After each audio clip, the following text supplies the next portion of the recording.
At the Joe. At the Joe. All right, hopefully you guys have a good turnout. Thanks. Sounds fun. I'm kind of sad I'm going to be out of town. I'm going to miss it. I know. But I'm sure you'll tell me all about it. I will. All right, thanks Ashley. Take care. All right, well, now let's turn things over to Tessa. It's Wellness Wednesday, and if you're among the many local couples desperate to grow your family, in vitro fertilization could be the answer for you. The Southeastern Fertility Center is where life begins and when experience matters. And Dr. Stephanie Singleton joins us again this week. Welcome. Thank you. Now, is it correct, because I want to make sure that I'm saying this correctly, that Southeastern Fertility Center has the first in vitro fertilization baby in the state?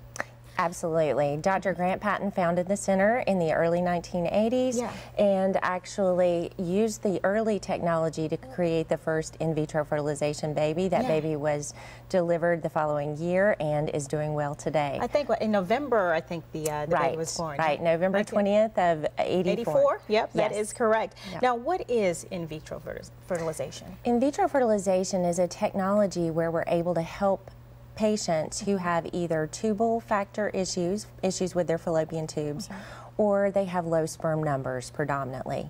So it allows us to actually stimulate the woman to produce more eggs, remove those eggs, fertilize them with the sperm actually in the embryology lab, and then to place that embryo back inside the uterine cavity. So it allows us to bypass any blocked fallopian tubes. It allows us to overcome low sperm numbers. Now, is there such a thing as a good candidate for in vitro fertilization, someone that would make a very good candidate? Right. Those candidates are those women who are good egg producers. So anyone who's a good egg producer is going to produce more eggs and therefore more chances to conceive a baby through in vitro fertilization. But it's really an aggressive technology that allows us to treat those patients who have some of the biggest infertility issues and to overcome them in a very efficient way. And I know you mentioned earlier some of the earlier forms of in vitro fertilization, some of the techniques. I'm sure since the early 80s things have progressed much. And what's new on the forefront of that? Absolutely. One of the things that we now have is intracytoplasmic sperm injection. And that's a technology whereby we can take very few sperm, inject one sperm into each egg, and overcome very, very low sperm numbers. Even men that have undergone vasectomies, men who actually have no sperm in their ejaculate, we are able to achieve sperm or to retrieve sperm and use it to achieve IVF and successful babies. The other technology is freezing eggs. We're now capable of freezing eggs so that we can maintain a woman's fertility potential much better than we could in the past. And that's one of the newest technologies available. Now with something like that, would that be more of, say, someone really wanted to plan a pregnancy? Absolutely. Preserve their fertility.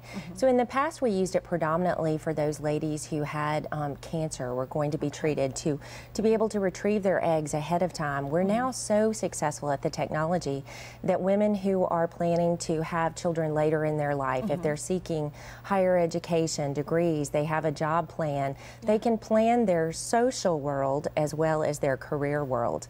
And the pregnancy rates are excellent. We've had the first pregnancies born as a result of this technology here at Southeastern Fertility Center and doing really well with it. It gives women many more options. Absolutely. The medical technology, I'm telling you, is just amazing what we can do with it now. And right quick, could you tell us, when should a couple start seeing you if they're noticing any problems? As soon as possible. Really, it's very age dependent, depends upon their history. So we like to get couples in as soon as possible. If they're 35 or older, especially, we say no longer than 6 months. You should probably be coming in to do some evaluations and see what's going on.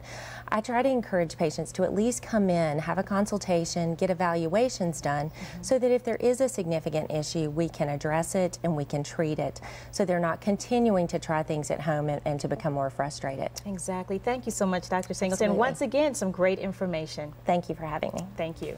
Well, we'll be right back with more Low Country Live.